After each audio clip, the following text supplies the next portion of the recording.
Sebelum menonton videonya, klik tombol subscribe dulu. Jangan lupa klik tombol lonceng juga untuk terima notifikasi setiap ada video baru dari aku.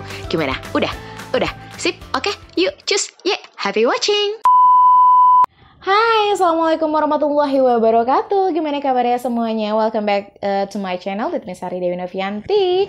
So, hari ini aku akan membahas tentang gimana caranya kita buat kuliah dan cepat lulus tanpa ada drama. Oke. Selamat datang untuk kalian yang mahasiswa baru atau mahasiswa yang udah lama, yang udah bau buku, yang udah mengidam-ngidamkan wisuda. Well, kamu harus bertanya-tanya nih, kenapa aku itu nggak lancar ya kuliahnya gitu. Atau bagi kalian yang mahasiswa baru, gimana caranya biar kuliahku lancar gitu. Nggak akan semulus jalan tol, paling nggak akan masuk jurang gitu. Jadi gluduk-gluduk, polisi tidur nggak apa-apa lah, ada kerikil-kerikil nggak apa-apa, asalkan jangan sampai masuk jurang. Oke. Sebagai mantan mahasiswa dan sebagai dosen, aku tuh benar-benar memegang prinsip ini sih ketika kuliah gitu. Jadi ada beberapa hal yang bisa kalian lakukan, yang harus kalian pegang kuat-kuat gitu sebagai mahasiswa atau calon mahasiswa nantinya. Oke? Yang pertama itu adalah tentukan core motivation. Kamu harus tahu dulu motivasi kamu kuliah untuk apa. Terserah mau apa aja, nggak ada motivasi yang haram, nggak ada motivasi yang salah.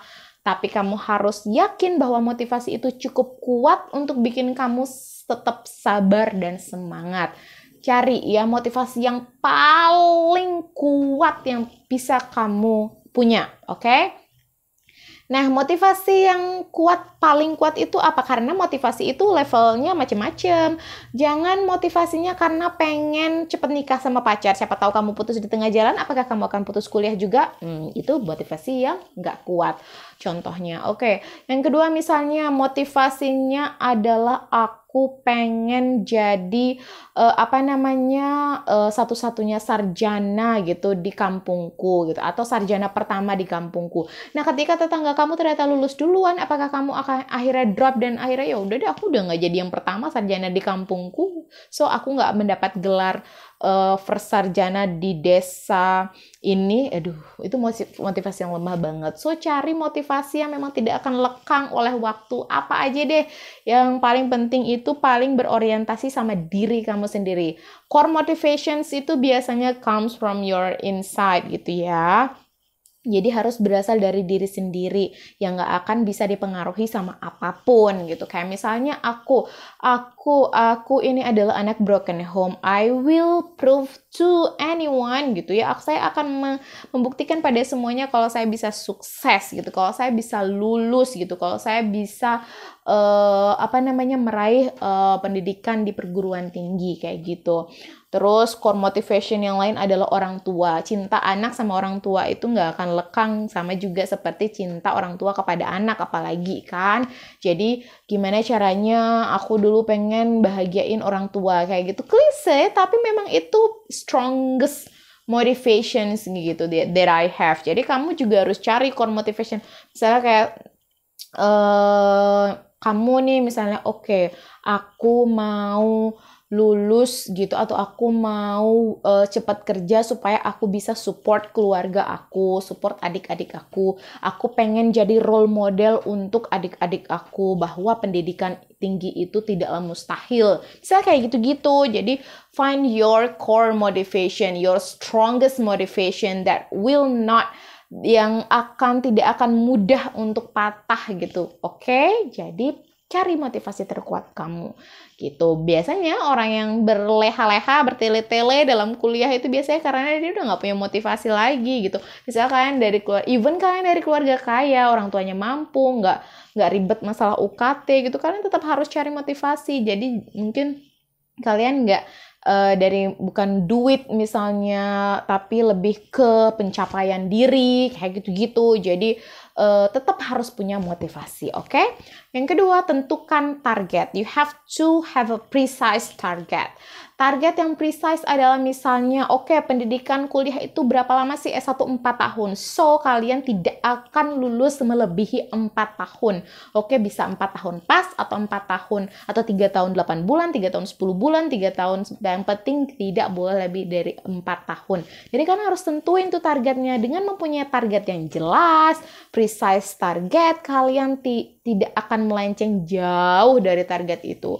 Jadi harus manage waktu. Aduh, saya nggak boleh fail kuliah. Kalau saya fail di satu mata kuliah, saya harus ngulang di tahun depan, dan itu akan menghalangi saya lulus. Jadi kamu akan being responsible sama apa yang kamu ambil gitu. Kamu akan menjalani perkuliahan ini dengan sekuat tenaga gitu.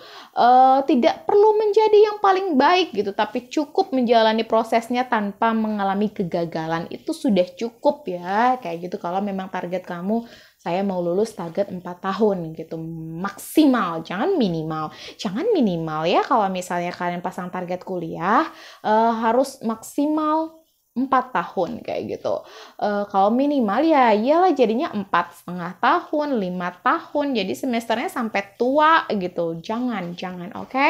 Dengan punya target, kalian namanya punya visi, pasti akan ada misinya. Jadi kalau punya target, syarat lulus di bawah 4 tahun gitu, ya udah, kamu nggak boleh gagal di kuliah kamu. Kalau bisa, memang kelebihan SKS, ngambil ke atas, ngambil mata kuliah yang ada di semester atas kayak gitu-gitu. Kamu akan bertanggung jawab terhadap mata kuliah kamu, tidak akan bolos, jadi tidak akan bolos UAS, UTS dan sebagainya gitu, oke? Nah, yang ketiga itu cycle. Cycle itu penting sekali. Apa yang dimaksud dengan cycle adalah orang-orang yang ada di sekeliling kamu. Your closest persons gitu ya. Your closest people.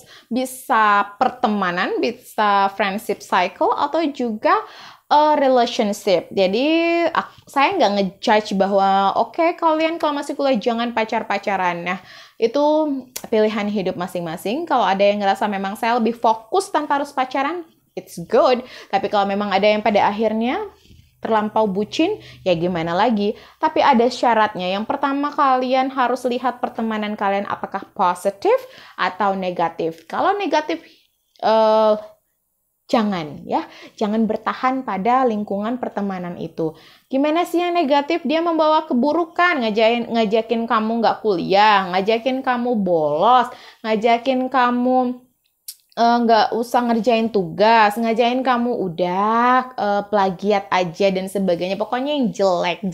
Kamu nggak harus temenan sama yang paling pinter di kelas atau yang paling rajin di kelas. Yang penting orangnya itu positif gitu, ngingetin kamu, udah ini belum, udah paham belum, tanya yuk sama itu. Selalu positif gitu bawaannya gitu. Jadi kamu harus berteman sama orang-orang yang kayak gitu. Nggak usah temenan sama, bukan nggak usah, maksudnya kamu nggak harus temenan sama yang paling pinter gitu, nggak kok. Yang paling rajin itu udah cukup gitu, karena kadang-kadang orang rajin itu mengalahkan orang pinter, right? Jadi harus punya pertemanan yang menyenangkan, tapi juga yang membawa kebaikan gitu loh. Jadi jangan yang asik-asik nongkrong aja, misalnya di mall, nongkrong di kantin, tapi ngajakin kamu pokoknya keluar malam, atau ngajakin bolos, ngajakin ngejelekin dosen, itu jangan, oke? Terus kemudian misalnya relationship-nya bikin kamu bad mood, kamu punya pacar tapi lebih banyak bertengkar, lebih banyak bad mood, lebih banyak ngambek, lebih banyak drama, itu udah toxic banget. Kalau kamu udah ngerasa kamu tuh kayak gitu, please stop it, oke? Jadi jangan sampai pacaran ganggu kamu kuliah. Ingat orang tua? Oke. Ingat siapa yang bayar UKT? Oke, harus diingat-ingat. Oke, yang keempat itu adalah look for experience. Oke. Kamu harus nggak boleh jadi mahasiswa yang boring. Tahu nggak sih? Kamu itu kalau cuma kuliah pulang itu kamu akan boring. Kamu akan menjadi mahasiswa yang boring gitu ya. Jadilah get your experience as much as possible gitu as a college students. Terserah deh kalian mau ikut kompetisi kayak mau ikut lomba puisi antar mahasiswa, ikut lomba nulis antar mahasiswa, atau kalian ikut organisasi, atau kalian mau ikut ajang beasiswa, atau kalian mau ikut jualan. Pokoknya cari pengalaman sebanyak-banyaknya. Pokoknya jangan sampai jadi mahasiswa yang ngebosenin gitu. Cari pokoknya pengalaman-pengalaman, coba semuanya. Apapun itu gitu yang bisa ngebangun diri kamu gitu ya. Karena nanti ketika lulus yang ditanyain bukan cuma hanya IPK tapi pengalaman hidup kamu gitu. Gimana caranya kamu problem solving, gimana kamu kalau ada di situasi tertentu. Nah, kalau nggak punya pengalaman apapun, mau jawab apa? Jangan halu, oke? Nah, yang terakhir itu adalah sabar dan semangat, oke? Sabar dan semangat. Karena kuliah nggak mungkin mulus-mulus aja. Orang paling pinter sekalipun akan pernah mengalami masalah. Orang paling rajin akan pernah ngalamin masalah. Entah dimarahin dosen kek, entah tugasnya itu maha dahsyat kek, entah itu punya temen nyebelin gitu yang ngambil tugas kamu, atau punya dosen yang goloknya na'udzubillahimin zalik gitu, pasti ada aja masalahnya. Itu kamu harus sabar dan tetap semangat. Fungsi adalah balik lagi ketika kamu lagi down atau lagi ngalamin masalah, kamu harus semangat. Caranya gimana? Semangat, balik lagi ke nomor 1. Remember, what is your core motivation? Ketika kamu punya motivasi yang kuat, kamu akan semangat. Semangat Sari, kamu nggak boleh sama sekali patah semangat, kamu nggak boleh selesai gitu, nggak boleh berakhir sampai di sini gitu. You have to end what you start gitu ya, kamu harus mengakhiri, menyelesaikan apa yang sudah kamu mulai, oke? So, buat kalian semua mahasiswa, calon mahasiswa, ingat-ingat lagi apa sih motivasi kalian? Apa sih keadaan yang sedang kalian alami? Kalau kalian memang ngerasa ini udah nggak bagus nih, cycle saya nggak bagus, tinggalkan. Oke? Aduh, saya kok gini-gini aja nih. Ikut banyak banget pengalaman yang bisa kamu cari sebagai mahasiswa. Karena mahasiswa itu pengalamannya nggak akan pernah bisa diulang. Oke? So, that's all for this video. Aku harap semoga ini bermanfaat buat kalian. Sampai jumpa di video-video yang lainnya. Don't forget to subscribe, like, comment, dan share video ini kalau kamu ngerasa video ini bermanfaat. Oke, see you on another video. Wassalamualaikum warahmatullahi wabarakatuh. Bye-bye.